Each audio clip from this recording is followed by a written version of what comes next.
makanan di luar nanti.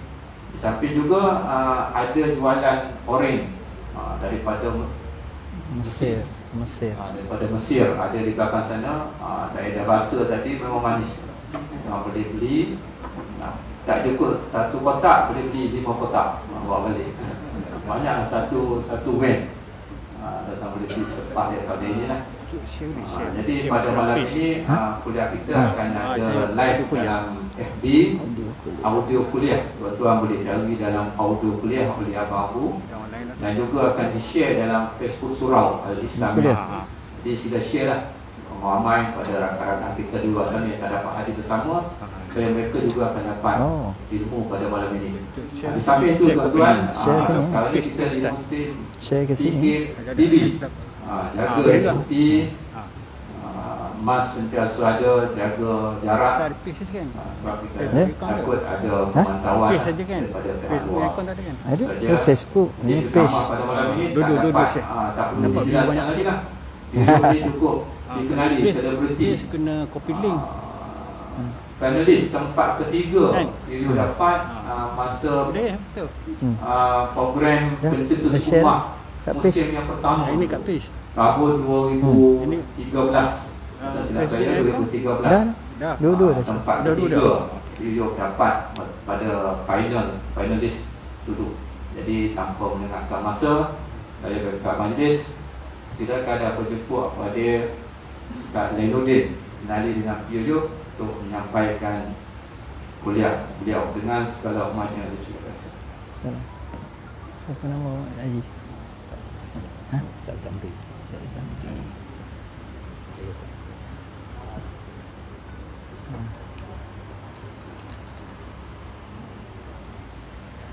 أعوذ بالله من الشيطان الرجيم بسم الله الرحمن الرحيم السلام عليكم ورحمة الله وبركاته.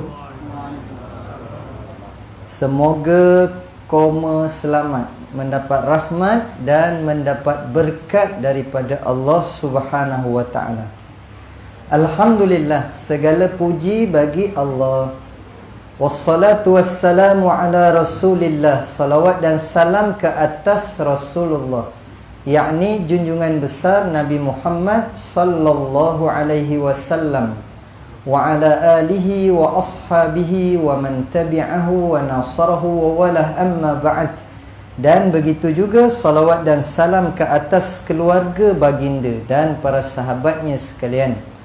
Adapun yang demikian itu, ayyuhal mu'minun, wahai sekalian orang yang beriman, ittaqullah, bertakwalah kepada Allah, yakni dengan mengerjakan titah perintahnya dan meninggalkan apa yang ditegahnya. Usikum wa iyaya bitaqwallah. Teman berpesan kepada koma dan berpesan kepada diri sendiri, moh kita sama-sama bertakwa kepada Allah. Faqad fazal muttaqun, bahawa sesungguhnya telah berjayalah orang yang bertakwa. Berjayalah hidupnya di dunia, berjayalah hidupnya di akhirat, dan tidak dicampakkan dia ke dalam api neraka. Amin ya rabbal alamin. Terima kasih kepada Ustaz Zamri Mantop. Ini Zamri Mantop ke Zamri apa ni? Kira bagilah mantap, yang berucap sebagai alu-aluan, panjang lebar, kemudian dijetnya saya sampai nak terbalik. Jet sikit-sikit udahlah, sampai nak terbalik. Dan saya malam ini package, lepas ceramah ni imam, lepas itu baca tahlil, lepas itu apa tadi, baca surah Al-Mulk, lepas itu nak niaga pula. Jadi malam ini banyaklah kerja saya kena buat, sebab bayarnya mahal. Kenalah buat kerja lebih sikit. Baik, saja seloroh gurau-gurau tuan-tuan, murah aja bayarnya. Tahu berapa tak tahulah demo nak bagi ni. Tapi yang penting buah oren laku malam ni. Seterusnya kepada pengerusi dan ahli jawatan kuasa Surau Islamiah Kampung Muhibbah, Sungai Siput Utara, Perak, Malaysia, Bumi, ya. Seterusnya kepada pimpinan masyarakat yang hadir pada malam ini. Mungkin ada di kalangan tuan-tuan ni saya tak kenal, minta maaf kalau ada Tok Pengulu, ya, kalau ada Tok Ketua, kalau ada Tok Batin, ya. Sini ada Tok Batin tak? Tak ada. Sebab nampak ramai macam orang asli. Janganlah marah. Kita semua kan orang asli. Siapa sini orang tiruan? Ya, tak ngaku pula asli.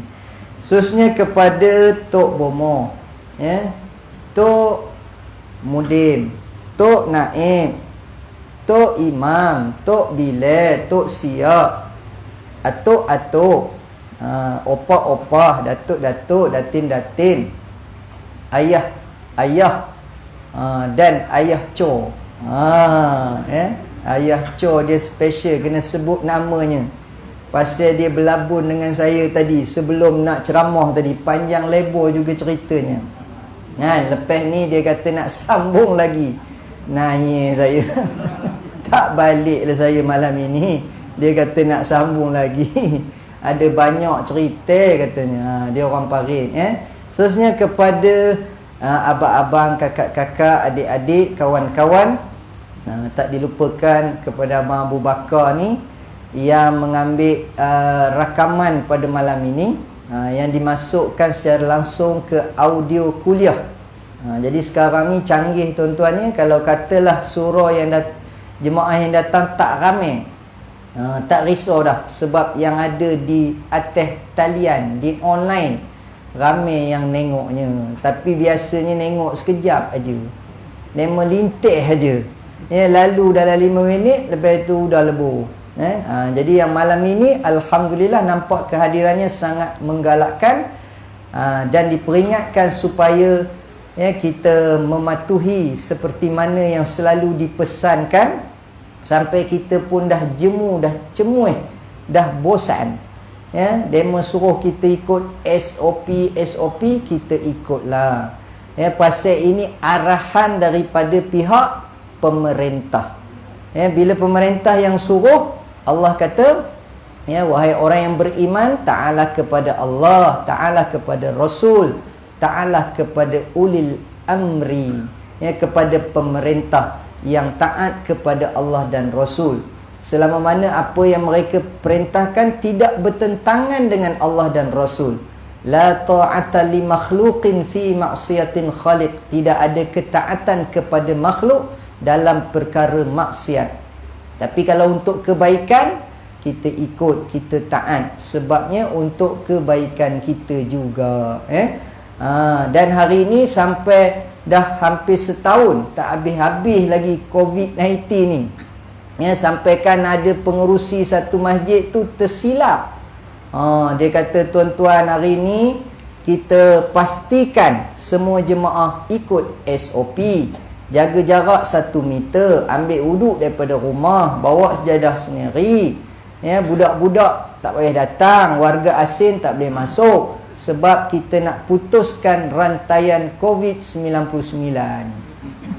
Saya kata, Haji, bukan 99, 19. Dia kata yang baru ni dia lagi agresif, Ustaz. Kalau yang dulu punya bersentuh baru kena, yang sekarang ni lintih pun kena.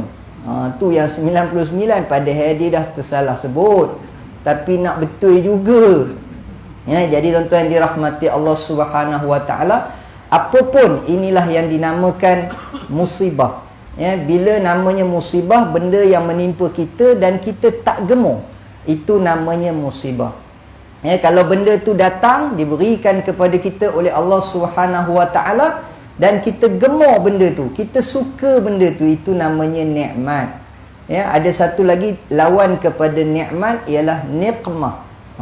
Dia kena betul sebutnya, nun ain, ya, mim ta, nikmat, ya, nikmah. Tapi kalau satu lagi niqmah, ya, niqmah tu lawan kepada nikmat. Jadi yang kita dapat ni ialah niqmah, Maknanya bentuk musibah yang kita tak gemar. Akan tetapi ada hikmah di sebalik musibah tersebut. Ya, ada banyak. Yang kita dengar orang bersembang ni banyak hikmahnya. Ya, di sebalik musibah yang menimpa kita. Dulu masa awal-awal PKP dia kata baguslah PKP ni tak ada pencemaran. Ya, pasal kereta tak keluar, kereta tak berjalan, asap pun tak ada. Ya, jadi dia kata udara segar. Ramai yang tak ada batuk, tak ada sesama masa awal-awal PKP tu, pasal keluar rumah pun tak boleh. Nak ke sana ke sini, ke sana ke sini tak boleh masa itu. Ya, kemudian jumlah kematian yang diakibatkan oleh kemalangan jalan raya pun berkurangan. Pasal kereta dah tak ada siapa nak berlanggar. Jadi tak adalah kemalangan jalan raya dan tak adalah kematian yang disebabkan kemalangan.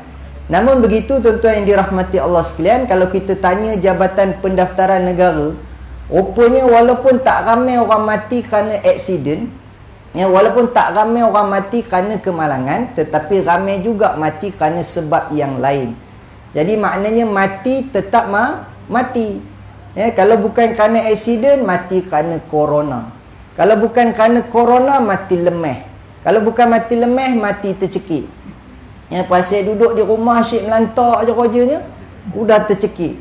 Bila tercekik, meninggal disebabkan tercekik, meninggal disebabkan lemah. Ada orang saja-saja tak ada sakit apa, ya, sambil dia kayuh basikal. Sebab hari ni kita tengok ramai orang suka ngayuh basikal. Kan, kalau saya yang duduk di TP ni tuan-tuan, ya, pihak MPT menyediakan basikal berangkai-rangkai namanya. Kalau tuan-tuan pergi dekat Taman Tasik tu, 3 ke 4 ke boleh duduk atas basikal. Jadi ada satu basikal tu orang perempuan naik. Ya, daripada belakang kita ingat dia seorang naik. Bila kita bawa laju sikit, rupanya ada suami dia duduk depan, kecil halus dalam raga. Ya, yang si isterinya badannya besar.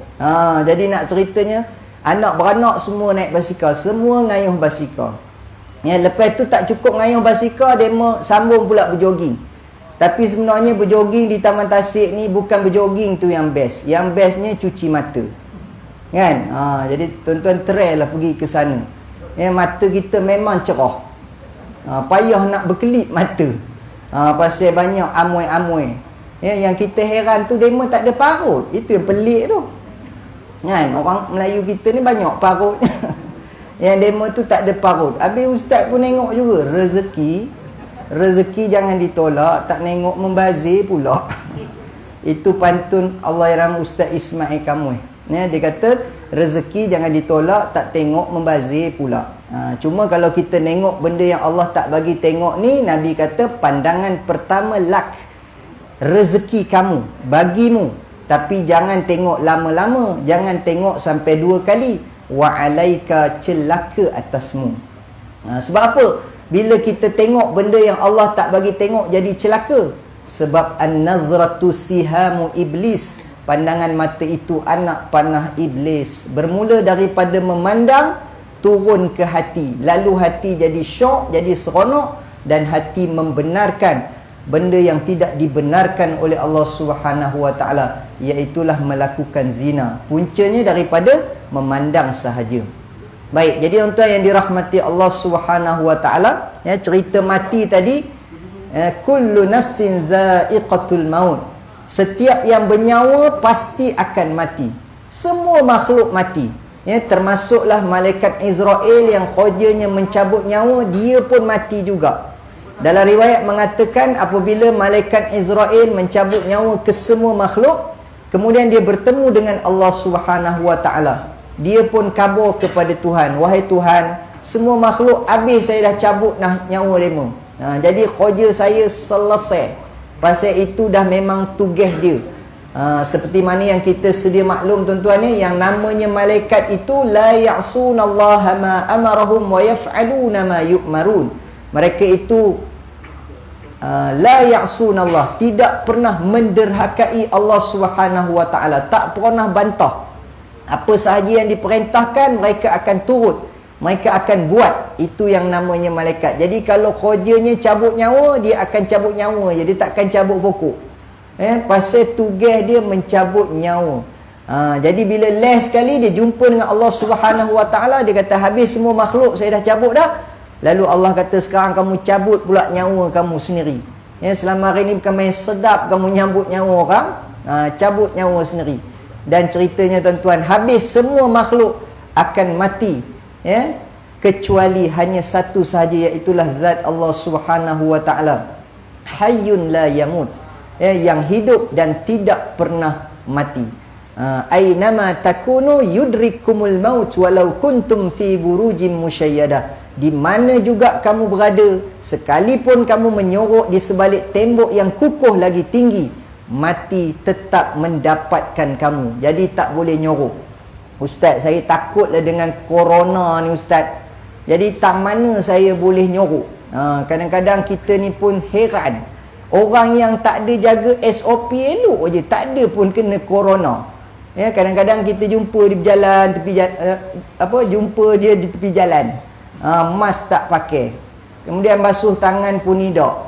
Main cekuh je, main ambil je. Makan benda-benda yang kotor. Lepas tu tidur atas kotak. Tak mana-mana hala tidur, main bungkang aja. Kan? Tapi elok pula dia tak kena corona. Kita yang beria benar pakai mask ni, sampai nyerongin pun dah tak tahu dah. Dia ni nyerongin ke tidak ke? Kan? Sedangkan kita disuruh tabassumuka fi wajhi akhik sadaqah, senyum kepada saudaramu sedekah.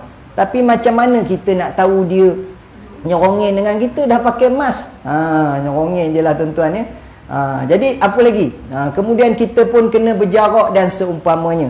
Tu cerita awal-awal tadilah, tak apalah, benda tu kita ikutlah, benda tu untuk kebaikan. Janganlah kita lawan-lawan. Udahlah, panjang-panjangkan ceritanya, banyak masalah nanti. Jadi nak ceritanya, mati tetap kena mati. Jangan takut mati kerana corona. Kerana apa Nabi SAW bersabda dalam hadisnya, dulu mungkin kita tak tahu. Kita ingat orang yang kena corona ni jahat. Sebab itu masa mula-mula dulu kumpulan yang kena, kumpulan jemaah tabligh. Ada pula orang komen, demo tu memang patut kena pun. Demo bukannya tabligh, demo tu terbalik katanya. Kan? Tergamak dia cakap kopi tu. Jauh benar beza kita dengan jemaah tabligh ni. Antara langit dan bumi, saya boleh katakan gitu. Demo sanggup meninggalkan rumah mereka paling kurang 3 hari duduk di masjid. Kalau kita tuan-tuan ni 3 hari tu demo kata jalan pun sengit sebab air dah penuh. Demo boleh meninggalkan rumah mereka, duduk di masjid. Kemudian keluar pula ketuk pintu rumah orang. Bila bagi salam, Assalamualaikum, tuan rumah ada? Kita jawab, Waalaikumsalam. Tuan rumah kata dia tak ada. Punyalah tengin tuan rumah. Dia jawab, tapi pasal dia tahu jawab salam tu wajib, jadi dia jawablah Waalaikumsalam. Tuan rumah kata dia tak ada katanya. Punya tak nak jumpa dengan jemaah tabligh. Jadi tuan-tuan ni kata Nabi, apabila seseorang itu terkena penyakit berjangkit yang namanya sekarang ni orang panggil pandemik, ataupun disebut juga wabak, ataupun disebut juga ta'un. Jika mereka itu terkena penyakit berjangkit dan mereka itu sabar dan redha atas kesakitannya, lalu mereka mati disebabkan sakit tersebut, maka dikira kematiannya sebagai syahid. Rupanya demo yang kena tu kalau sabar dan redha. Syaratnya mesti sabar. Dia tak boleh tak sabar. Siapa yang kena terus menyumpah, tak guna aku pula yang kena, aku ni kaki surah. Orang yang jenis melepak di kedai kopi tu main damaji dia elok tak kena, aku orang surah pula kena. Allah tak adil katanya. Dia menyumpah. Sedangkan tuan-tuan dirahmati Allah Subhanahu Wa Taala, kata Nabi, as-sabaru fi sadmatil ula. Yang dinamakan sabar itu ialah pada pukulan yang pertama. Bila kena-kena aja terus sabar. Hari tu ada satu surau, habis selesai kuliah, solat isyak, kemudian turun-turun, aksiden salah seorang jemaah surau. Yang aksiden tu budak tahfiz, kena langgar dengan mak rempit. Jadi jemaah surau pun bila turun dia kata, ya Allah, kenapalah budak ini pula yang kena? Budak ni budak baik, budak tahfiz. Ada seorang makcik tu dia meroyan. Kenapalah budak ini yang kena katanya? Sepatutnya budak setan ni yang mati. Bukannya budak tahfiz ni, kamu yang patut mati pasal kamu tu mak rempit setan katanya. Kan, tak dapat nak menerima hakikat. Jadi kita kena sabar, ada hikmah di sebalik musibah. Rupa-rupanya tak lama lepas itu budak tahfiz itu mendapat hidayah ataupun mendapat taufik. Dia pula berubah jadi budak tahfiz. Ya, dengan asbab kejadian tersebut. Ya, setiap hikmah yang berlaku tu pasti ada, setiap musibah yang berlaku pasti ada hikmahnya. Dan supaya kita kembali kepada Allah Subhanahu Wa Taala, merenung kembali, ya, muhasabah diri kita, apakah kesilapan dan kesalahan yang telah dilakukan sehingga menyebabkan Allah Ta'ala murka kepada kita. Zaharal fasadu fil barri wal bahri bima kasabat aydin nas liyudhiqahum ba'dalladhi amilu la'allahum yarji'un. Telah terjadilah kerosakan dan kemusnahan di daratan dan di lautan berpunca daripada tangan-tangan manusia supaya nak dirasakan. Ataupun dalam terjemahan lain dikatakan supaya padan muka. Ya, pasal koma yang punya pasal, koma yang cari pasal, jadi padan muka. Liyudhiqahum ba'dalladhi amilu, disebabkan apa yang telah mereka kerjakan, la'allahum yarji'un. Mudah-mudahan dengan itu mereka kembali, mudah-mudahan dengan itu mereka akan sedar. Jadi kita kena banyak bersabar. Ada banyak hikmah di sebalik musibah ini. Tapi ustaz, kami dah rasa lemah. Ya, lama berbenar PKP ni. Kami nak pergi meraya katanya. Kami nak pergi mengelewar. Ya, ke sana ke sini, jadi tak boleh. Maka sebab itulah tuan-tuan yang dirahmati Allah Subhanahu Wa Taala, betapa ya kita terasa bila dah tengadah baru nak terantuk. Kata balik, bila dah terantuk baru nak tengadah. Macam mana ke dia punya pepatah tu kan. Jadi kita baru terasa yang kata nikmat keamanan, nikmat kebebasan, boleh pergi ke sana kemari, merata Sungai Siput ni kita pergi, merata ceruk Sungai Siput ni kita dah celapak, merata ceruk Sungai Siput ni kita dah celah bedah pula. Demo selalu kata, ustaz tanya je saya, celah bedah mana saya tak tahu. Celah bedah juga, carilah celah lain. Jadi tuan-tuan dirahmati Allah sekalian, jadi bila tak boleh ke sana ke sini ni, kita terasa lemah. Maka sebab itulah kita kena memohon ampun kepada Allah Subhanahu Wa Taala di atas dosa-dosa yang telah kita lakukan. Sepatutnya berapa kali yang kita kena minta ampun ni? Nabi sendiri ada dua riwayat. Yang pertama, Nabi sendiri beristighfar, memohon ampun kepada Allah 70 kali sehari. Ada riwayat lain menyebutkan Nabi beristighfar 100 kali sehari. Itu tara Nabi, ya, dijamin syurga, maksum, tak ada dosa. Yang kita ni dosanya bertimbun-timbun, berkandor-kandor dosa kita, tapi kita masih lagi segan, masih lagi malu-malu, ya, masih lagi malas nak beristighfar. Apalah salahnya lepas ni kalau melatah, janganlah sebut opocut, sebutlah astaghfirullahalazim. Gantikan dengan istighfar. Ini tak habis-habis opocut. Tu kira okey lah tu. Budak-budak pula dia tukar pula ocobot pula. Ya, saya kata ocobot ni siapa? Ni kawan boboiboy, dia kata. Lantak kamu lah. Jadi apa kata kita tukar dari sebut opocut, ocobot yang tak ada makna, yang tak ada faedah, ya, kita sebut kepada kalimah-kalimah yang boleh mendatangkan pahala. Ya, bila melatah je astaghfirullahalazim, Allahumma salli ala Muhammad, tukar kepada selawat, tukar kepada istighfar. Jadi kadang-kadang tuan-tuan ni, istighfar ni ada juga ramai yang tak tahu. Pengantin baru, bila Tuan Naib kata moh kita istighfar, kan, pengantin pun asyhadu an la ilaha illallah wa asyhadu anna Muhammadar Rasulullah.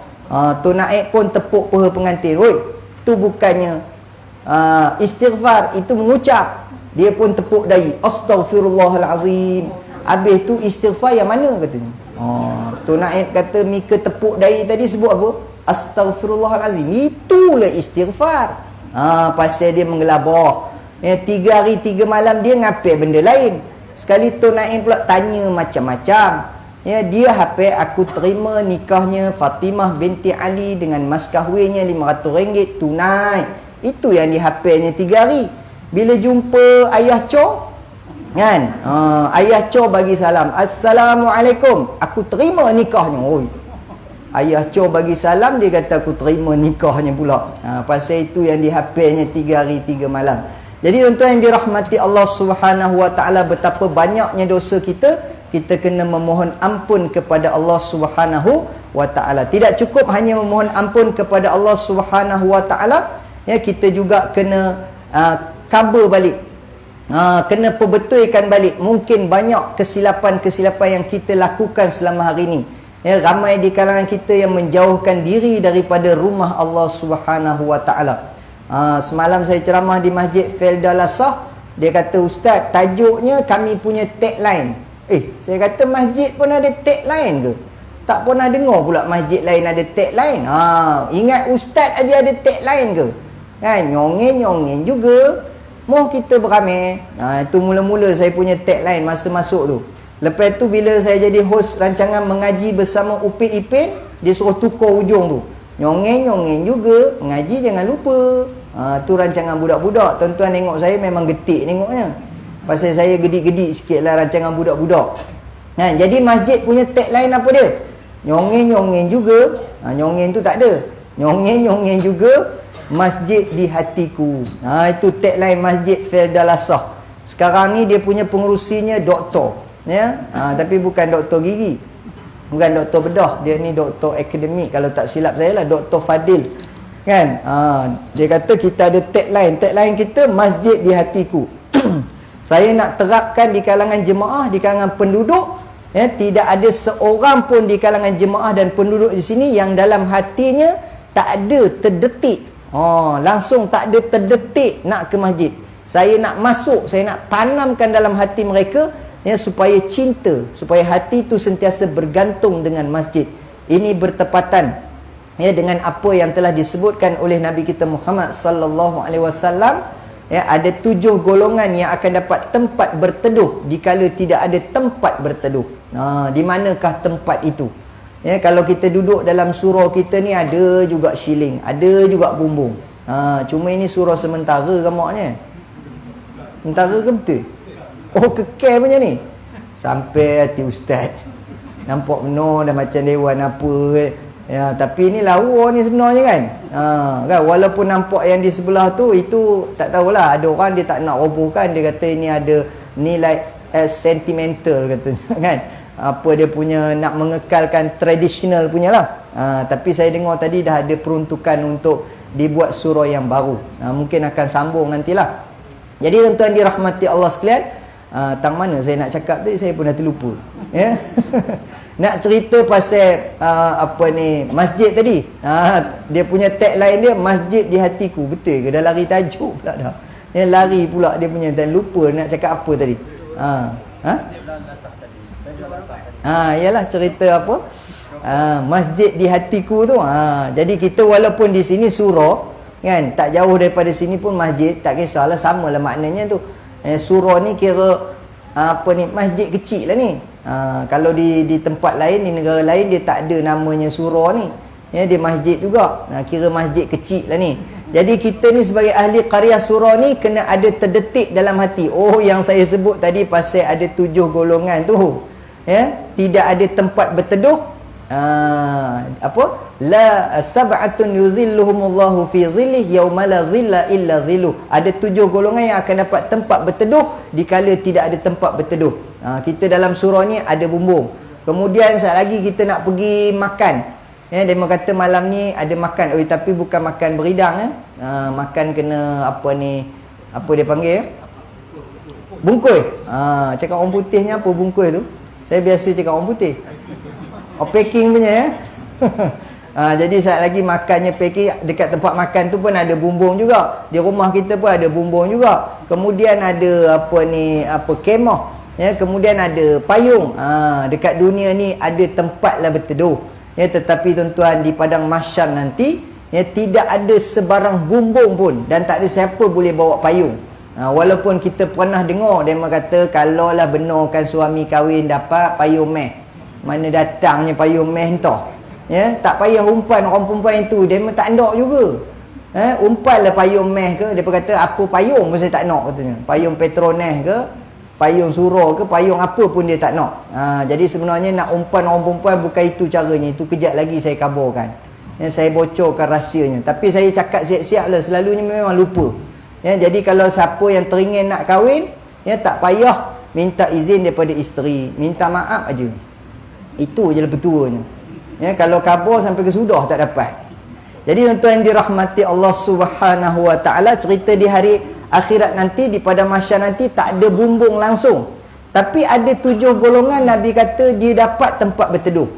Matahari sejengkir, 1 mail di atas kepala sejengkir. Panas terik, hangat pijo, bukan takat berlengah ketiak lagi.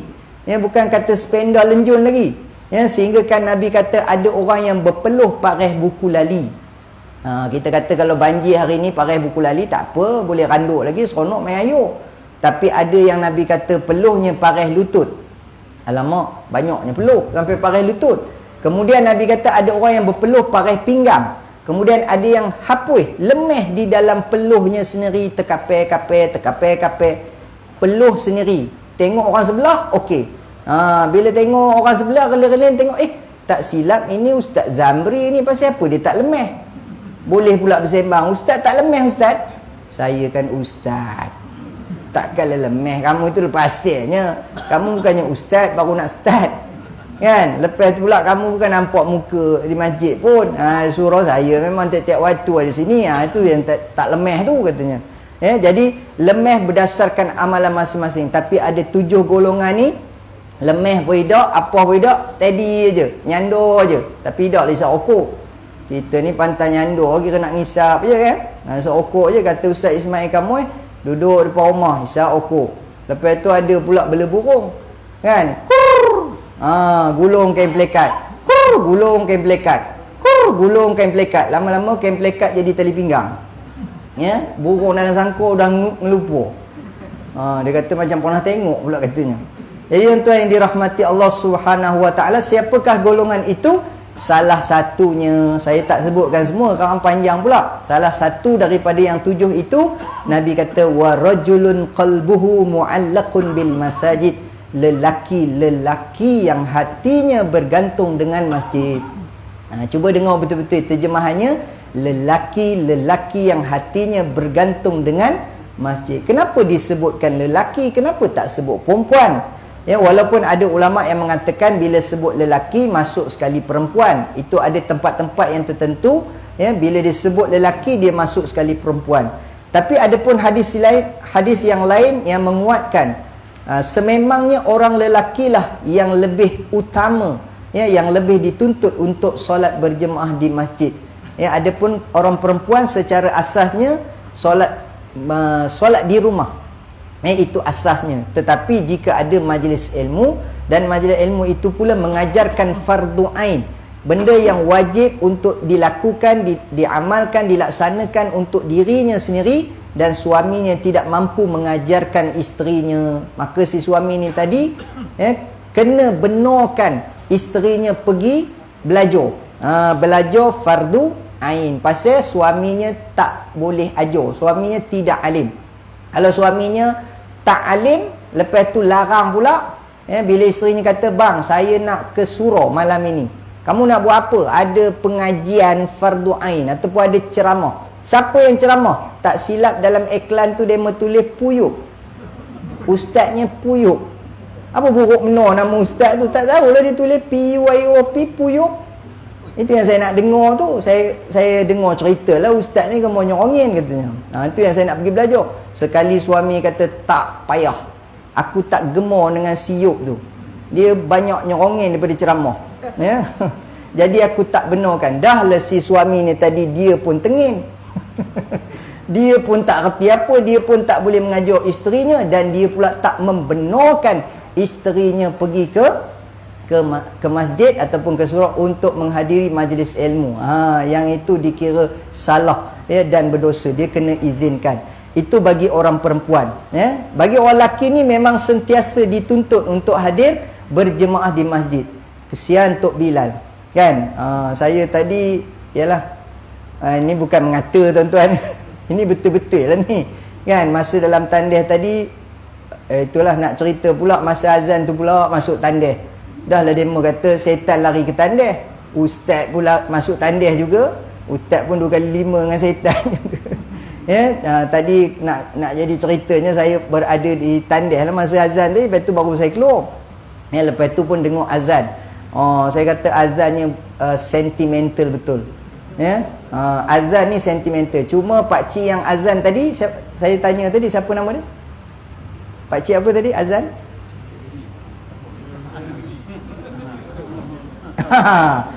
Dia punya azan tu memang sesuai waktu maghrib. Ya, tapi waktu subuh bahaya sikit. Tadi saya seloroh baca ya. Waktu subuh takut orang seram pula. Dia ada intonasi azan ni kan. Macam kita dengar azan dekat Mekah tu lah, dia punya azan ni kan. Tapi saya sebenarnya kalau azan sekarang ngata orang sedap, tapi kita sendiri pun sebenarnya tak sedap juga azan. Tapi intonasinya bunyi lebih kurang itulah. Ya. Allahu Akbar, Allahu Akbar. Ada tak bunyi macam bila Mekah? Tak ada langsung. Ustaz sedap dengan tu orang tadi. Dia pun macam Jawa mana aja. Jadi intonasinya bunyi lebih kurang itu. Jadi kalau kita tengok maghrib lain, subuh lain, isyak lain, apa lain. Jadi saya nak cerita tadi sebenarnya Tok Bilal tak kisahlah apa intonasi dia, tapi punyalah Tok Bilal ni ya, sampai terkeluar urat dia ngajak orang semayang. Hayya 'alas salah, moh le solat, kata Tok Bilal. Yang kita pula nyadin aja basuh kereta terkangkang, pakai seluar pendek, bulu kaki ceracak macam kingkong kan, selamba je, langsung tak heran. Walaupun Tok Bilal yang mengumandangkan azan tersebut, tetapi sebenarnya yang memanggil kita ialah Allah Subhanahu Wa Taala. Datanglah solat ke masjid, datanglah solat ke surau. Tapi kita ni ada satu perangai. Apa nama perangai kita tu? Balok apa? Balok liat. Tu kalau orang belah utara, balok liat. Dia jenis perangai balok liat ni rumah yang dekat. Kan bila isteri kata, "Bang, dah azan dah bang." Malu kau orang masuk dalam. Pergi mensurau. Kan, mayang maghrib. Baru azan, belum qomat. Dia jawab Rabbi tu, Allahu Akbar, Allahu Akbar, asyhadu an la ilaha illallah. Bang, dah qomat dah bang. Baru qomat, belum takbir. Dia rumah dekat. Ya, siapa yang rumah dekat janganlah ambil hati. Ni buat contoh je kan. Dia rasa sempat. Imam pun Allahu Akbar. Bang, imam dah takbir dah bang. Baru takbir, belum Fatihah. Bismillahirrahmanirrahim. Alhamdulillahi rabbil alamin. Ar-Rahmanir-Rahim. Maliki yaumiddin. Bang, imam dah baca Fatihah dah bang. Baru Fatihah, belum baca surah. Isteri kita takkan nak tunggu dah baca surah baru abang nak pergi. Aku tahulah imam masjid kita tu kalau dia baca surah mesti panjang. Dia tu kemaruk nak jadi imam. Dia kalau dapat jadi imam, Yasin di bantainya. Lepas tu habis. Waladdallin, amin. Bismillahirrahmanirrahim. Cik kamu dengar. Yasin. Betul lah bang. Imam tu baca Yasin. Mangkor kita nunggunya. Tapi ini cerita je lah tak ada pun. Ada ke imam sini baca habis satu Yasin? Itu pun namanya imam tengil juga tu. Sebab Nabi kata barang siapa menjadi imam falyukhaffif, hendaklah dia meringankan solat. Terutama sekali kalau imam tu tengok jemaah malam tu ramai yang uzur. Ini disebutkan oleh Nabi. Kalau kita tengok jemaah ramai yang uzur, ramai yang ada jemaah yang musafir, ada ibu yang menyusukan anak, ada orang yang tua, maka hendaklah imam itu meringankan solat. Jangan bacanya terlalu panjang kerana nak meraihkan orang-orang yang uzur. Mungkin ada yang jenis ketua, bila imam baca panjang dia Parkinson. Lama pula imam ni apa ke dibacanya panjang-panjang, rasa nak terajang katanya kan. Jadi nak meraihkan orang-orang yang uzur ni tadi, maka hendaklah hari tu saya dengar ada jemaah ni tuan-tuan ada satu orang ustaz ni lah, dia kata kalau nak kira penyakit kencing manis saja ada 7 jenis penyakit kencing manis. 7 jenis penyakit kencing. Katalah tengok daripada belah kanan tu Pak Din, contohlah Pak Din kencing manis. Sebelah Pak Din Pak Mio kencing tikui. Sebelah Pak Mio Pak Leman, ya, Pak Leman pula kena kencing. Lepas tu Pak Yop kencing orang, ya. Ada yang kencing berdiri, ada yang kencing dereh. Semua jenis penyakit kencing berlaku. Jadi kalau yang melibatkan penyakit kencing, macam ada yang kena pula tu. Ya, jadi imam kenalah meraihkan, tak bolehlah terlalu panjang sangat dia punya bacaan. Jadi tuan-tuan dirahmati Allah Subhanahu Wa Taala, nak ceritanya tadi, ya, jemaah kita telah dipanggil, ya, penduduk kampung kita ni telah dipanggil oleh Tok Bilal. Tok Bilal sebagai wakil, maka sebab itu besar ganjaran menjadi Tok Bilal ni, kerana dia memanggil orang semayang. Bayangkan tuan-tuan, ya, sekiranya ramai yang datang, ya, kata Nabi, man sanna fil islami sunnatan hasanatan falahu ajruha wa ajru man amila biha. Barang siapa yang mengajak, yang menunjukkan contoh, yang baik. Jadi orang yang jadi Tok Bilal ni, ya, dia mengajak kepada kebaikan, ngajak orang semayang. Nabi kata siapa yang ajak orang buat baik, tunjuk contoh orang buat baik, dia dapat pahala. Dan orang-orang yang mengikutinya, dia akan dapat pahalanya sehingga hari kiamat.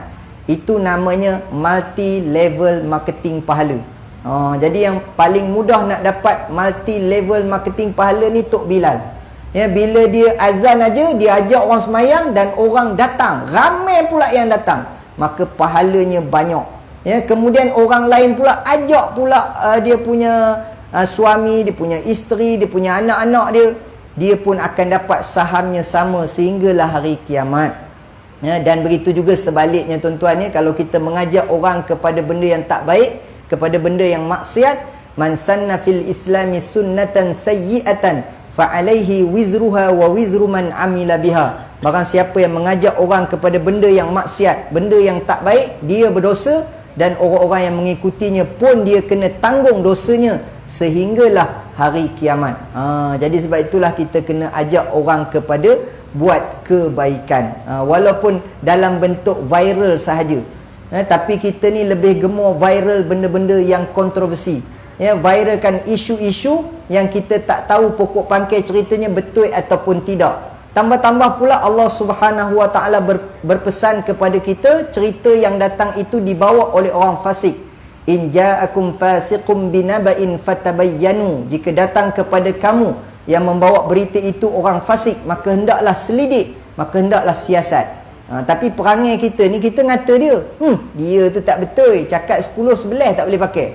Kita ngata dia cakap tak betul, tapi bila dia bawa cerita, kita pula pergi viral, ya, kita pula pergi sebarkan cerita. Tadi kita kata dia ni tak betul, dia ni orang fasik, tapi bila dia cerita, kita terima pula cerita dia bulat-bulat, kemudian kita viralkan. Jadi ini bahaya tuan-tuan dirahmati Allah sekalian, ya, cerita tentang berita palsu, ya, ataupun berita-berita yang kita viralkan sedangkan berita itu tak betul. Maka apa yang akan berlaku kepada kita? Risau kita akan jadi orang bankrupt.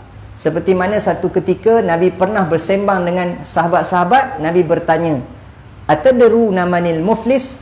Kamu tahu tak siapakah orang yang bankrupt di hari akhirat nanti? Ustaz, Nabi cakap perak ke bila sembang dengan sahabat? Ini alih bahasa, kan? Nabi tak katalah koma, ya, Nabi kata kalian tahu tak siapakah orang yang bankrupt di hari akhirat? Kemudian sahabat menjawab, al-muflisu fina man la dirhama lahu wala mata'. Orang yang bankrupt di kalangan kami, al-muflisu fina man la dirhama lahu wala mata'. Orang yang tak ada dirham. Dirham ni maknanya duit shilling, duit kupang-kupang. Macam kita baru ni lah tuan-tuan, ni masa PKP awal-awal tu, kan, duit simpanan kita perhabiskan. Lepas tu duit tabung pula kita pecah. Bila duit tabung pecah dah habis, kita pula jual lah apa yang boleh dijual, ya, jual motor, jual rumah, kan. Tak gamak lah sampai nak jual apa ni, anak pula jual isteri ke apa, jual suami, itu tak ada lah, kan. Cuma ayat itu saya pernah dengar, ya, ketika orang bersembang. Dia kata, ustaz, saya jual apa yang boleh jual je, ustaz, kan. Saya jual apa yang boleh jual, yang tak boleh jual ni mak bapak aje. Mak bapak tak boleh jual, lain semua saya jual, ustaz. Ya Allah. punyalah nak ceritanya tuan-tuan ya. Apa yang boleh jual, semuanya saya jual Ustaz. Kecuali mak bapak yang saya tak jual. Jadi tuan-tuan dirahmati Allah Subhanahu Wa Taala, tak ada duit shilling, tak ada duit kupang-kupang, kemudian harta pun tak ada. Kata sahabat, itulah orang yang bankrupt. Nabi kata, tak. Orang yang bankrupt ialah orang yang datang di hari akhirat nanti dengan pahala solat yang banyak, pahala puasa yang banyak, pahala zakat yang banyak, pahala haji yang banyak. Tetapi kesemua pahalanya diberikan kepada orang yang pernah diumpatnya, dikecamnya, dikutuknya, dizaliminya, apatah lagi difitnahnya. Jadi pahala dia dah tak ada. Pahala dia tinggal apa? Tinggal telur. Kan? Pahala dia tinggal kosong. Semua diberikan kepada orang yang pernah dia buat naya, buat zalim, dia kutuk, dia fitnah, dia kecam. Kemudian dosa orang tersebut pula dia tanggung. Dahlah yang tinggal dosa dia, kemudian dia tanggung pula dosa orang. Maka itulah yang Nabi kata orang yang bankrupt.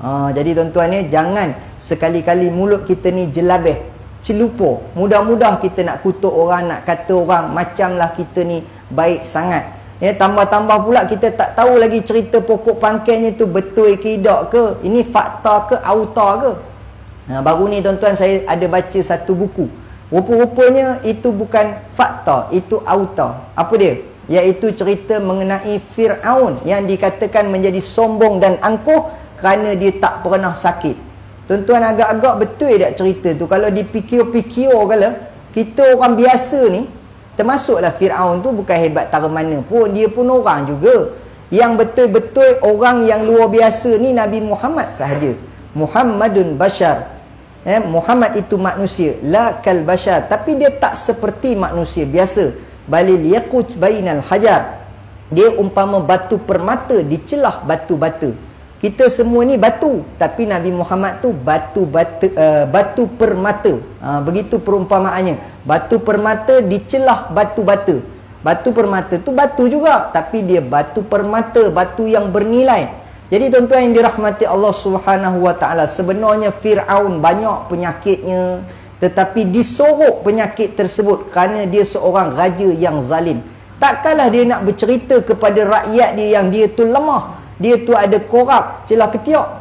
Takkanlah dia nak bercerita dia ada bisui, celah punggung. Kan? Dia mesti sorok cerita tu pasal dia raja yang zalim. Berapa ramai di kalangan rakyat dia yang dia bunuh. Dia raja yang kejam. Takkan dia nak cerita tentang kelemahan dia. Keluar berita terkini, Fir'aun ada resdung. Fir'aun kena gaut. Memang tak keluar lah berita tu. Tak payahkan raja yang zalim. Raja kita yang baik ni pun tuan-tuan, mana ada keluar berita. Berita terkini, Sultan Perak pening. Takkan nak keluar. Memang tak keluar lah cerita tu. Yang keluar cerita udah gering aja. Cerita sakit-sakit tak keluar. Dan adakah raja-raja sultan-sultan ni langsung tak pernah sakit? Dema pun sakit juga, sebab mereka tu manusia. Cuma pangkatnya je besar. Dia sultan, dia raja. Kita ni orang biasa-biasa aja. Mereka tu bukan kaleng-kaleng. Kan?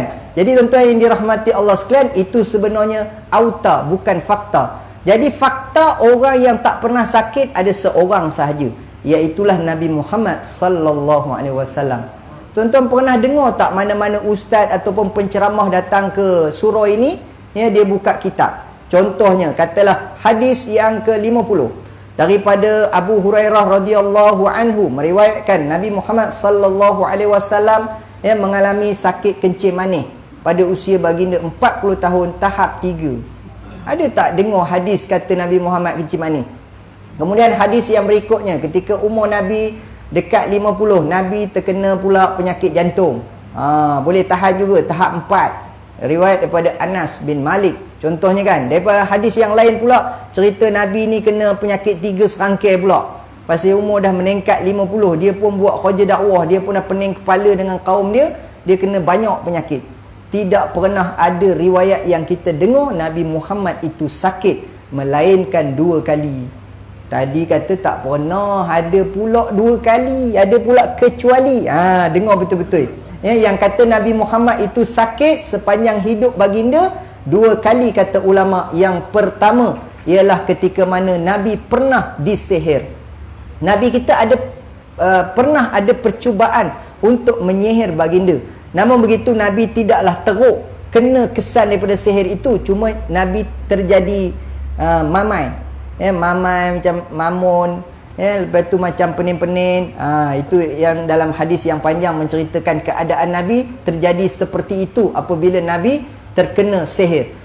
Maka hikmah daripada itu, rupa-rupanya Allah Subhanahu wa taala mengizinkan sihir itu terkena kepada Nabi Muhammad sallallahu alaihi wasallam. Walaupun baginda itu kekasihnya, patutnya takkanlah Allah nak izinkan. Sebagai pengajaran kepada Nabi dan umat, Allah menurunkan 2 surah, iaitu suratul Falaq dan surah An-Nas. Jika diamalkan membaca surah ini, maka terhindar dan terdinding dan terpagurlah seseorang itu daripada terkena sihir. Jadi sebab itu tuan-tuan, amalkan sebelum tidur, terutamanya Nabi mengamalkan membaca 3 qul. Bila sebut 3 qul ni pun kena cakap biar terang. Pasal ada seorang makcik tu, dia datang jumpa ustaz, Ustaz Zamri, kan? Kebetulan namanya sama, Ustaz. Makcik ni kan nak minta petua, kata makcik ni kepada Ustaz Zamri. Ustaz Zamri pun kata, makcik kan dah tua, buat apa minta petua, mintalah pemuda. Ustaz ni mengadalah, makcik suka yang tua je, yang tua berpengalaman. Contohlah. Jadi minta petua.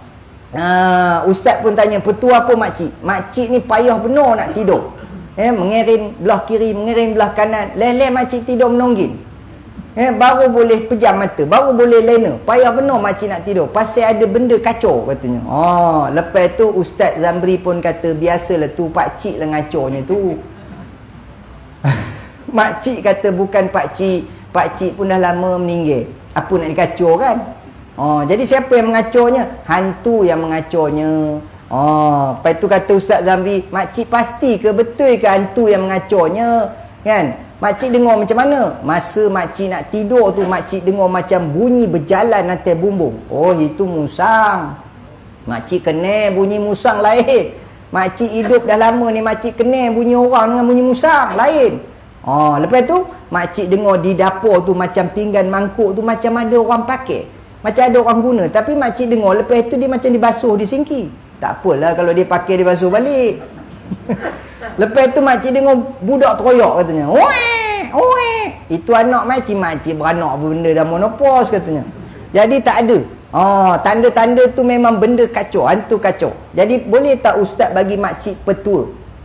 Ustaz pun kata, makcik baca 3 qul sebelum tidur. Tadah tangan makcik tiup, makcik sapu seluruh badan sampai kaki. Itu yang Nabi buat. Nabi akan duduk sebelum tidur. Lepas tu makcik kata, terima kasih ustaz, makcik minta diri dulu. Makcik nak ke mana? Nak balik, nak tidur. Terus nak amal. Jadi selang beberapa hari kemudian bertembung balik dengan makcik. Ustaz pun bertanya, macam mana makcik? Lena tak tidur sekarang ni? Dah buat ke apa yang saya ajar tu? Makcik kata, lagi kuat dikacau ni.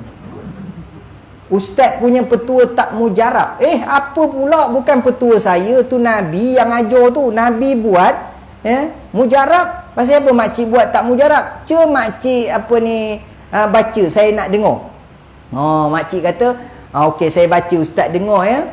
Ustaz kata 3 qul kan, makcik baca Bismillahirrahmanirrahim. Qul qul qul. Makcik pun tiup. 3 qul makcik baca.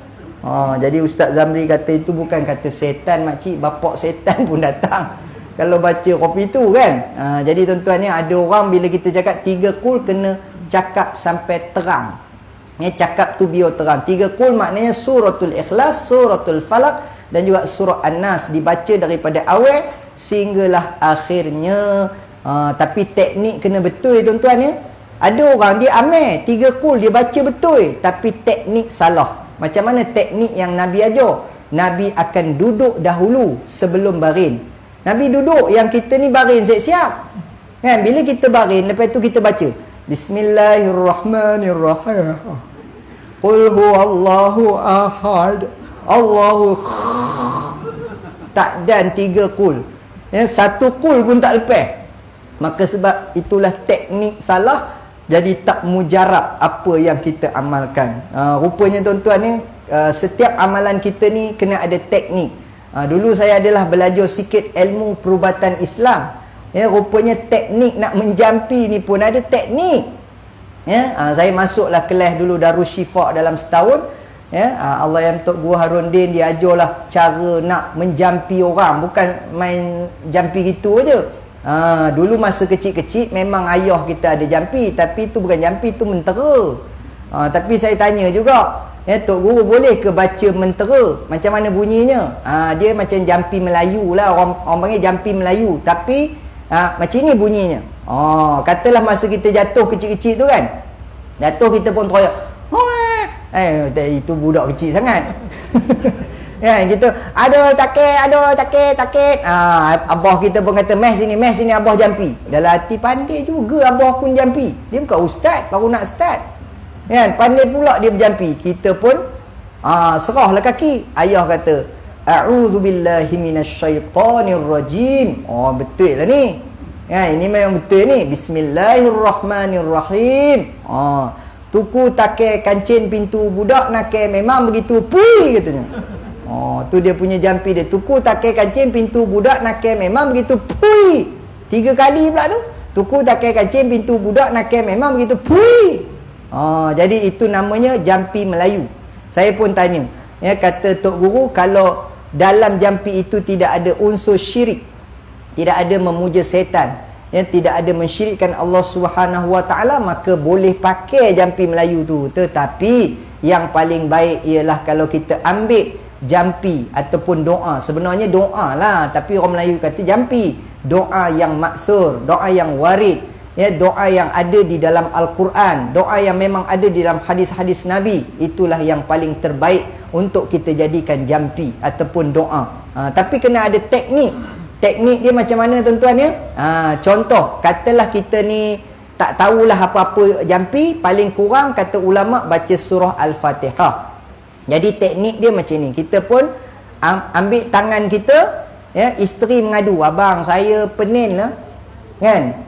Suami kata, abang malam tadi dengar ceramah, ustaz kata baca Fatihah pun dah cukup dah. Meh sini abang jampi.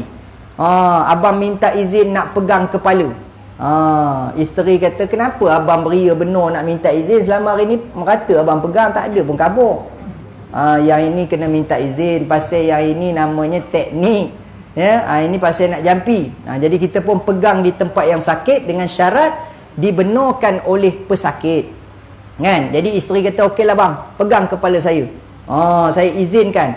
Suami pun tanya, pasal apa Mika pening? Saya sebenarnya pening dengan abang. Itu tak apalah, kalau abang nak jampi pun bagus juga. Saya pening dengan abang sebenarnya. Banyaklah kalau saya nak cerita pening dengan abang ni, tapi tak apalah, abang tolong jampi. Kita pun baca Bismillahirrahmanirrahim, Alhamdulillahirabbilalamin, Arrahmanirrahim, sampai habis. Bila kita dah habis baca, kita kena ludah dekat tempat yang sakit. Tapi sebelum tu kita kabur siap-siap. Lepas abang jampi ni, abang akan ludah kepala kamu tau. Pasal itu tekniknya Tok Guru ajar katanya. Apa pula meludah-ludah ni katanya. Tapi tak apalah, untuk baik saya tadah je lah katanya. Saya rela je lah. Jadi bila kita habis baca, kita pun ludah, kan? Bila ludah kebetulan pula hari tu kita ada kahak, tarik sekali lah, tui, kan? Isteri kata, apa belendio-lendio ni bang? Itu kebetulan nak jadi rezeki kamu lah, ada kahak sikit, kan? Dia kata kalau ada kahak lagi mujarab. Tepik-tepik kan, ya? Tepik-tepik kan di tempat yang sakit, insya-Allah cepat sembuhnya. Jadi tuan-tuan dengar bagi habis video ni, jangan sekerat. Yang dikatakan ludah di sini bukan ludah betul-betul, isyarat ludah sahaja. Sekira-kira terpercik sikit air liur. Tapi kalau nasib lah, kalau Tok Guru ataupun ustaz ke ataupun imam yang menjampi tu gigi tak ada, gigi rompang, kan? Terlebih sikit, kira halal lah. Janganlah berkira sangat, beria mengelap, kan? Cium pula apa busuk no air liur Tok Imam, kan? Kira halal je tu, pasal dah gigi dia tak ada. Jadi tuan-tuan dirahmati Allah Subhanahu Wa Taala, itu dia tekniknya. Jadi dalam musim-musim Covid ni pun tuan-tuan ya, hari tu adalah saya kongsikan antara doa-doa yang elok kita amalkan. Semasa kita berada dalam keadaan yang macam ni, kita kena ada pendinding diri. Tadi kita dah sebutkan, ya, apa ni, apa tadi? baca 3 qul. Itu pendinding daripada sihir, ya, gangguan makhluk halus, ya, apa-apa sajalah boleh kita gunakan 3 qul itu sebelum tidur. Kalau ayat kursi pagi, Nabi suruh baca pagi, Allah jaga dia sepanjang siang, Allah hantar malaikat untuk jaga dia. Kemudian barang siapa membaca menjelang malam, Allah pagar dia sepanjang malam sampai ke pagi, Allah hantar malaikat untuk jaga dia. Itu ayat kursi. Tapi dia kata, ustaz, boleh tak baca ayat kursi kalau nampak Roblox? Ya. Dia ayat kursi ni sebenarnya untuk setan, ya, untuk hantu. Itu yang paling mujarabnya. Tapi kalau untuk polis, Roblox, dia ayat lain. Kan? Ini selalu kita dengar dah. Tuan-tuan pun selalu dengar cerita ni, iaitu Nabi kita ketika nak keluar daripada rumah, ya, ketika rumah Nabi dikepung oleh 10 orang gangster, ya, 10 orang samsing kepung rumah Nabi. Kemudian Nabi keluar tu selamba je. Demo boleh mengantuk, tidur pula. Apakah ayat yang Nabi baca? Iaitu ayat 9 surah Yasin. Ya? Tapi dalam riwayat mengatakan Nabi genggam pasir. Nabi ambil pasir, Nabi genggam, waja'alna min baini aydihim saddan wa min khalfihim sadda fa'arshaynahum fahum la yubsirun. Tiup, kemudian baling pasir tu, peroikan pasir tu. Ya, lalu orang yang mengepung rumah Nabi pun tertidur. Jadi boleh try. Ya, bila nampak Roblox, kan, nampaknya depan tu Roblox ni, awak ni ada masalah juga ni, lesen mampu lah apa semua. Jadi kita pun baca sampai depan tu kena tahan, kena saman. Lepas tu jumpa balik ustaz, kenapa saya baca tak mujarab? Siap kena tahan, kena saman. Rupa-rupanya tuan-tuan, yang saya pun dah buat sedikit kajian, penyelidikan, kenapa sekarang ni baca doa tak berapa nak mujarab. Sebab rupanya polis yang buat Roblox tu, dia pun baca ayat tu. Kita pula dah tak nampak polis sekarang ni. Ya, kita pula tak nampak polis, sedar-sedar dah Roblox. Kita ni pula kadang-kadang masalahnya jenis tak pakai tali pinggang. Ya, bila nampak Roblox baru nak pakai, kita pun cari. Masa ada Roblox, biasanya cari tali pinggang tak jumpa. Mana pula tali pinggang ni, jenuh mengagur cari. Lepas tu bila dah dapat, tarik pula cari lubang nak cucuk, tak ada. Leleh tercucuk tempat lain. Ya, menggelabah kita. Tak ada nak baca habis, rupanya itulah jadi sebab musabab tak mujarab. Dan satu lagi ayat ni boleh juga kalau nak try. Ya, suami-suami yang dia kata kena ikat kaki dia, tak boleh nak keluar minum kopi dengan kawan-kawan, boleh try juga baca ayat ni, kot lepas. Kan? Kot lepas, kan? Tapi kalau isteri pun ambil juga ayat tu, nampaknya, kan, nampak gayanya tak lepas jugalah kita. Baik, jadi tuan-tuan yang dirahmati Allah sekalian, yang saya katakan tadi, doa bismillah 5, ini pun selalu juga kita dengar. Bismillahirrahmanirrahim, Bismillahirrahmanirrahim, Bismillahirkafi, Bismillahirmu'afi, Bismillahilladzi la yadurru ma'asmihi syai'un fil ardi wala fis sama' wa huwas sami'ul alim. Elok kita amalkan dalam keadaan musim-musim Covid ni tadi, ya, antara khasiat ataupun fadilat kita membaca bismillah 5 ini, maka terhindarlah kita daripada musibah, ya, ataupun daripada benda-benda yang tak elok yang akan mengena kepada kita. Tapi syaratnya kena diamalkan. Kita ni masalahnya tuan-tuan ni tak amal, bila dah jadi baru nak baca. Macam contoh ayat kursi tadi, patutnya amal, tapi bila nampak hantu baru baca. Nampak langsuyur terbang, saya hari tu nyarih-nyarih bertembur dengan langsuyur. Tuan-tuan rasa betul tak cerita saya ni? Ya, okey, saya ceritalah dulu, janganlah terus kata tak percaya. Ya, saya pergi ceramah dekat Kuala Kangsar, ya, Kampung Keneh, Kuala Keneh, Benteng nama kampung tu kan, masuk ke dalam. Saya sampai sebelum maghrib, cerah lagi. Lepas tu bila habis ceramah, makan.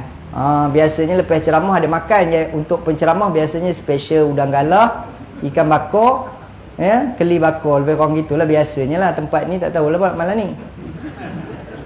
Jadi masa makan ayam golek, ikan bakar, udang galah tadi, Tok Imam tanya, ustaz berani ke balik malam ni?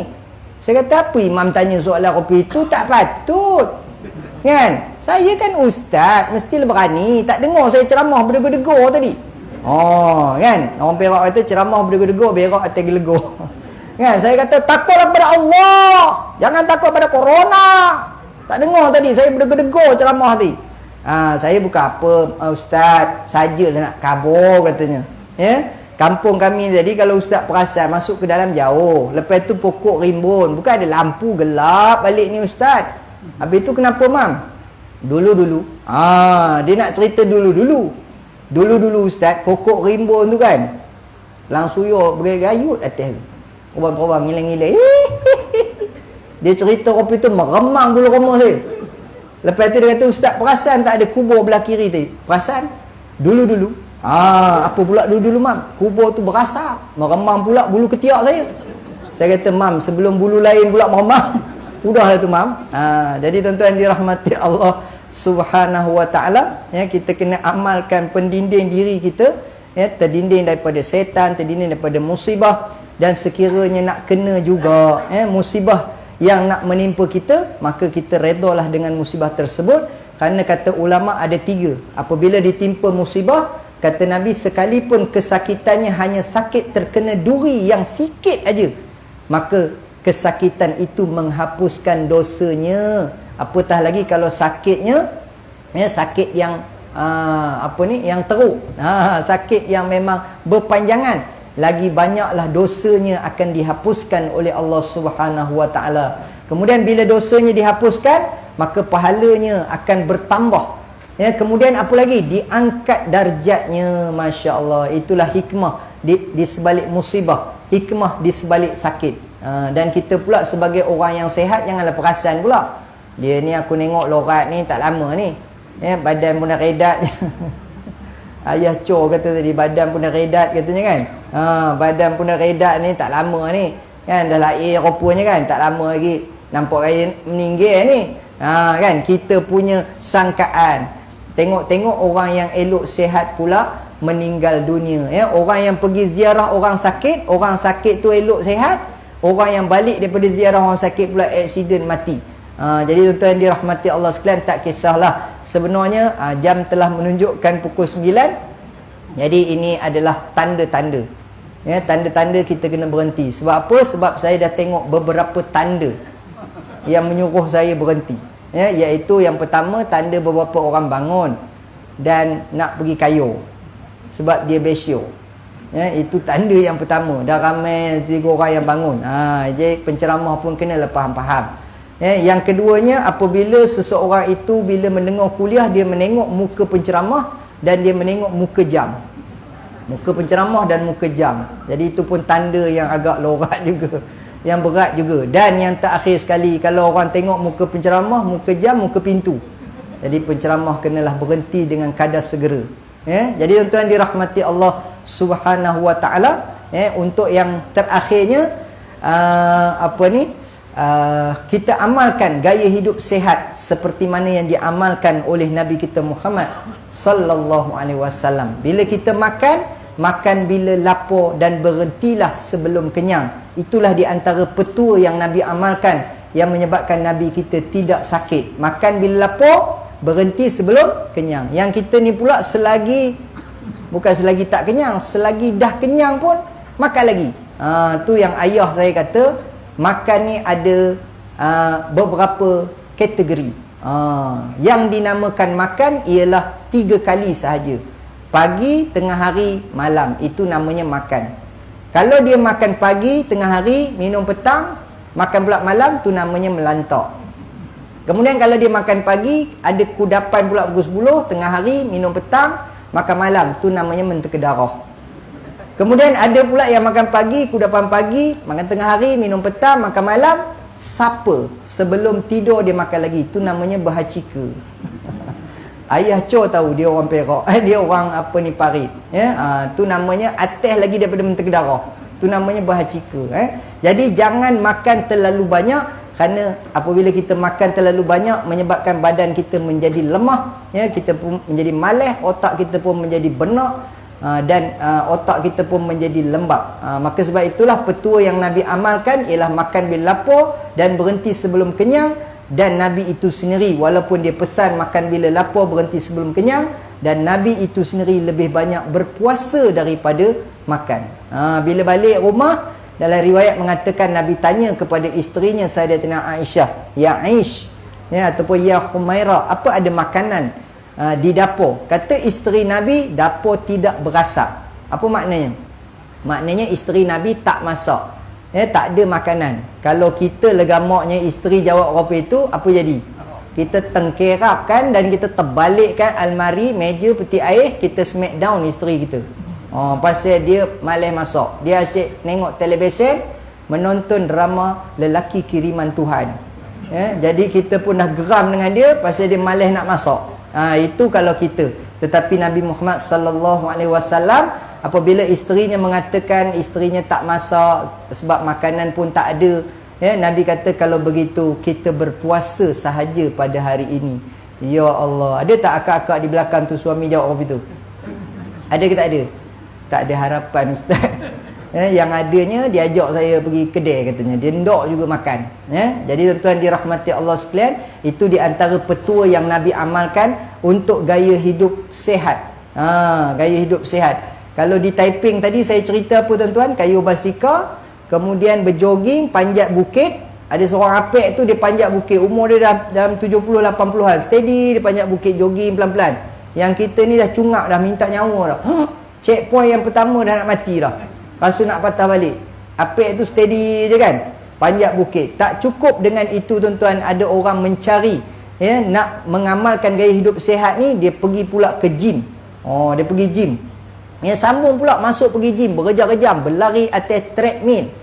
Lari, dia tukar pula Swiss, laju. Lari, tukar pula pelan, tukar pula sedang, tukar pula entah apa tak.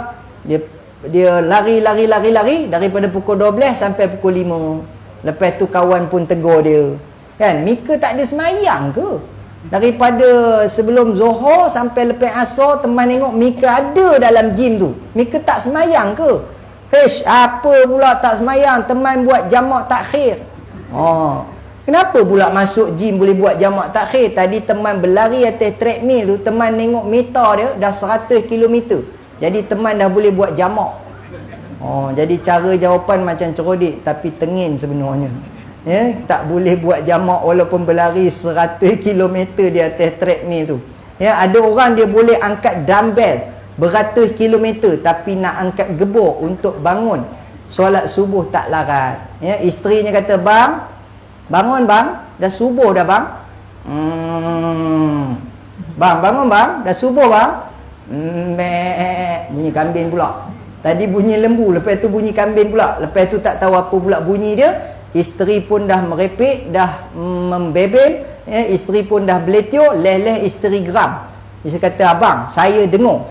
Tak tahulah ini hadis ke apa ke kan. "Saya dengar bang, orang kata kalau abang tarik selimut, dah masuk azan dah. Dah azan dah, abang dengar tapi sengaja abang tarik selimut. Abang tahu tak selimut yang abang tarik tu?" Apa dia? Sambungannya? Kulit babi. Selimut tu kulit babi bang. Isteri dah geram dah, dia cakap lepas je. Selimut tu kulit babi bang. Suami dia kata apa? "Babi pun babi lah. Janji aku nak tidur," katanya. Yang itu hati dah hitam, hati dah kereh. Cakaplah rupa mana sekalipun.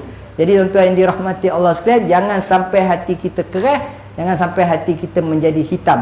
Kerana hati itu dibahagikan kepada 3 oleh para ulama. Macam nak sambung lagi. Bila pula nak berhentinya ni?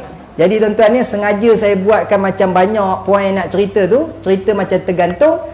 Jadi anggaplah ceramah malam ni siri yang pertama. Minggu depan tuan-tuan kena jemput saya sekali lagi untuk mengikuti sambungannya. Sebab kalau biasa saya ceramah dalam 100 episod. Baiklah, sekadar itu saja. Saya minta ampun, minta maaf jika ada salah dan silap. InsyaAllah panjang umur, murah rezeki, kita akan bertemu lagi. Jadi terima kasih banyak kepada pihak penganjur, pihak surau kerana sudi menjemput saya. Sebelum ni dah pernah datang dah, tapi seingat saya datang masa tu ceramah Maulidur Rasul. Masa tu meriah kita buat kan. Masa tu dengan kumpulan qasidahnya, dengan buat di dataran di luar. Masa tu Ustaz Osman yang jemput. Ada Ustaz Osman mungkin ada apa ni, itulah emergency gamaknya. Jadi tuan-tuan dirahmati Allah sekalian, akhirnya kita bertemu lagi. Bukan akhirnya, alhamdulillah kita bertemu lagi pada malam ini. Panjang jodoh kita dan insya-Allah kita akan bertemu lagi. Dan mungkin saya akan bertemu jodoh dengan orang sini. apabila kita selalu jumpa. Jadi tuan-tuan janganlah anggap benda ni satu kontroversi. Kalau kahwin lagi tu benda tak salah. Macam nak buat juga. Jadi tuan-tuan dirahmati Allah sekalian, sekadar itu saja pengumumannya. Tadi dipesankan kita ada tahlil selepas solat isyak. Kemudian kita sambung lagi dengan membaca surah Al-Mulk. Penyampaian. Lepas ni penyampaian dulu. Cuma saya nak bagi tahu itulah, pihak surau memaklumkan kepada saya kebiasaan di surau ini akan baca suratul Mulk setiap kali lepas isyak. Dan pengumuman yang terakhir ialah buah oren daripada Mesir. Tuan-tuan ya, kita nak pergi keluar negara tak boleh, tapi buah daripada luar datang ke sini, jadi ambillah peluang. Buah oren Mesir ni antara buah oren terbaik di dunia. Dia juga digelar sebagai Abu Surrah, iaitu buah yang yang mempunyai pusat. Kalau tuan-tuan perhatikan dekat buah tu, dia macam bentuk pusat. Ada yang bagi petua dekat saya, lagi besar pusatnya lagi sedap katanya. Tapi jenuh pula kawan semua ngobik pusat pula dah. Semua mencari pusat kan. Jadi nak ceritanya buah yang saya bawa tu bukan buah yang bukan buah biasa-biasa lah. Buah yang special, bukan buah macam buah limau yang ada di pasaran kita ni. Banyak buah daripada China dan sebagainya, tapi ini daripada Mesir, rasanya sedap, lemak manis, tak ada biji. Itu yang menyebabkan buah ni special. Kemudian tuan-tuan, harganya sebiji RM2. Siapa beli 15 biji, percuma sebiji. Maknanya 15 biji RM30 lah. Tapi saya jamin memang tak cukup. Siapa beli sikit memang balik bergaduh. Lebih baik beli banyak. Dan banyak tempat-tempat lain yang terjadi bila beli sikit, dia mengigur malam-malam. Nak oren. Jadi untuk mengelakkan tuan-tuan mengigur malam ni, kena beli oren Mesir. Ada saya bawa dalam bentuk bekas, ada dalam bentuk loose satu-satu pun ada juga. Terima kasih banyak. Assalamualaikum warahmatullahi wabarakatuh.